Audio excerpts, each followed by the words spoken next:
دوستوں، اس دنیا کے نقشے میں ایک ایسا ملک تھا جو دکھنے میں چھوٹا تھا مگر اس کے وواد بہت بڑے تھے۔ ایک ایسا ملک جو تین اہم مذہبوں کا گھر بنا: اسلام، جوڈائزم اور کرسچینٹی۔ تھوڑے لوگ اسے فلسطین کہتے ہیں تو تھوڑے لوگ اسے اسرائیل کہتے ہیں۔ آخر ایک خوبصورت سا دکھنے والا ملک کیوں خون کا کھنڈر بنا ہے؟ کیوں ہزاروں کروڑوں لوگ اس ملک کو پانے کے لیے ایک دوسرے کے خون کے پیاسے بنے ہوئے ہیں؟ اس کے اتہاس کو جاننے کے لیے ہمیں کم سے کم 4000 سال پہلے جانا پڑے گا۔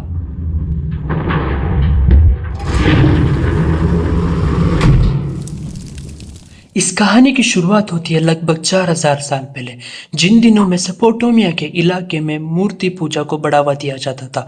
اس وقت کوئی خاص مذہب نہیں تھا اور کوئی مذہب کی شروعات بھی نہیں ہوئی تھی۔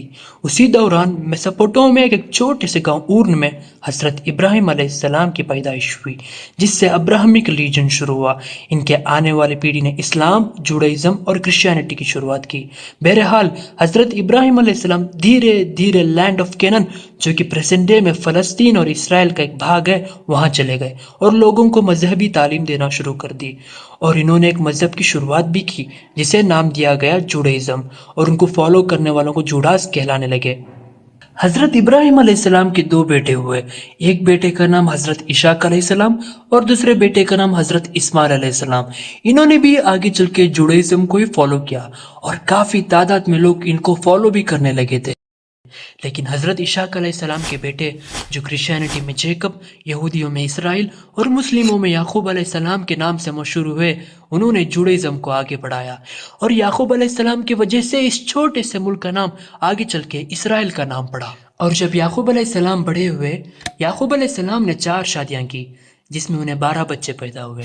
انہی 12 بچے 12 الگ الگ قبیلوں پہ راج کرنے لگے۔ انہی میں سے ایک بیٹا یہودا تھا۔ انہوں نے ہی پہلی مرتبہ یہودی مذہب کی شروعات کی۔ وقت بیتتا گیا، بیتتے وقت کے ساتھ کینن میں بھوک ماری شروع ہو گئی، جس کی وجہ سے بہت سارے یہودی دوسرے ملک میں مائگریٹ ہونے لگے، اور بہت سارے یہودی ایجپٹ چلے گئے، جہاں یعقوب علیہ السلام کے بیٹے یوسف علیہ السلام کا رتبہ چلتا تھا۔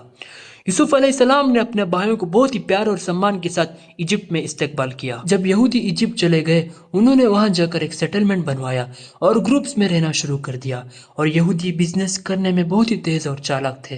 لیکن کچھ سال بیتنے کے بعد، یوسف علیہ السلام اس دنیا سے جانے کے بعد، یہودیوں کو پھر سے مشکلات جھیلنا پڑا، کیونکہ وہاں کے نئے فرعون کو یہودیوں سے خطرہ محسوس ہونے لگا۔ اس نے سوچا اگر یہودیوں کی تعداد یوں ہی بڑھتی رہی تو وہ دن دور نہیں جب یہودی ایجپٹ پر قبضہ کر کر اپنا شاسن چلانا شروع کر دیں گے۔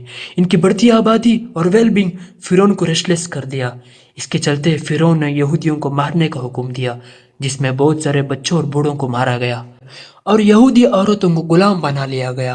اس سے نہ تو شروعاتی دنوں میں یہودیوں کی پاپولیشن گھٹی، بلکہ بہت سارے یہودی دوسرے ملکوں کو بھاگنے کی فراق میں لگ گئے۔ اسی ایک یہودی خاندان میں حضرت موسیٰ علیہ السلام کی پیدائش ہوئی، جنہوں نے بڑی مشکل سے ایجپٹ میں رہنے والے یہودیوں کو اکٹھا کیا اور مشکل راستے کو پار کر کے اسرائیل آ گئے اور فرعون کا خاتمہ کر دیا۔